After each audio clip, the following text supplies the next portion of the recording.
നമസ്കാരം. സത്യത്തിൽ ഈ വീഡിയോ കാണുമ്പോൾ ചിലർക്കൊക്കെ തോന്നും ഈ ദുബൈയിലെ ജുമേറിലോ അല്ലെങ്കിൽ വേറെ ഏതെങ്കിലും പോഷ് ഏരിയയിലോ ഉള്ള വീടുകളെന്ന്. ജുമേര എന്ന പോഷ് ഏരിയയിൽ താമസിക്കുന്ന വില്ലകളാണോ, അതല്ലെങ്കിൽ ഗൾഫ് രാജ്യത്തെ ഏതെങ്കിലും വില്ലകളാണോ, ഇംഗ്ലീഷുകാർ മാത്രം താമസിക്കുന്ന യൂറോപ്പിൽ താമസിക്കുന്ന വില്ലകളാണോ സംശയിക്കും. അത്രമാത്രം മനോഹരമായി ഡിസൈൻ ചെയ്ത വീടുകളാണ്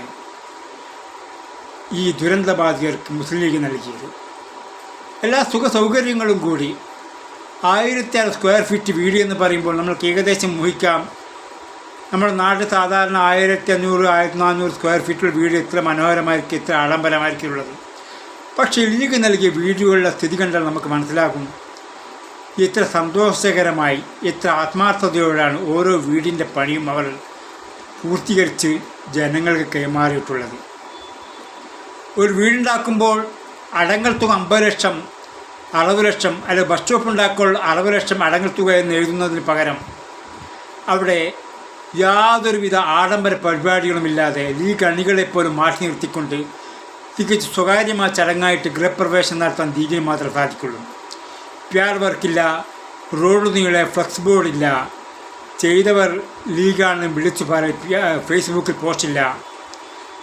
തികച്ചും ലളിതമായ ചടങ്ങുകളെ 51 കുടുംബങ്ങൾ നിറസാന്നിധ്യമായിരുന്നു ആ ഗൃഹപ്രവേശനം.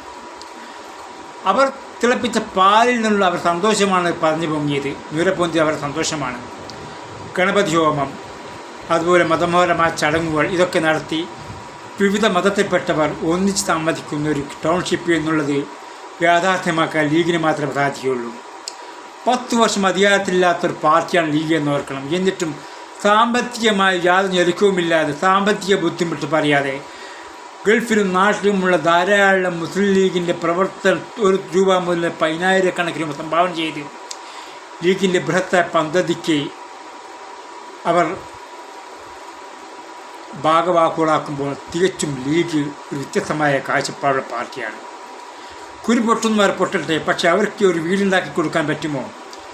ഒരു മുറി വീട് അവർക്ക് വീടുണ്ടാക്കാൻ പറ്റുമോ? ഇല്ല, പറ്റില്ല. അവർക്ക് സ്വന്തം കീശ വെറുപ്പിക്കാൻ വേണ്ടി ഫണ്ട് നടത്തുന്ന പാർട്ടികളാണ്.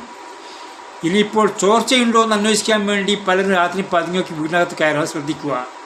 ഇല്ലാത്ത ചോർച്ച ഉണ്ടാക്കി ലീഗിൻ്റെ വീട് ചോർന്നൊലിക്കുന്നു എന്ന് പറയാൻ ധാരാളം ആൾക്കാർ അണിയറയിൽ പ്രവർത്തിക്കുന്നുണ്ട്.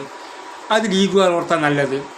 എന്തായാലും സന്തോഷകരമായിട്ട് അവർ ജീവിക്കട്ടെ, അവർ ആർത്തുല്ലസിക്കട്ടെ ആ വീടുകളിൽ.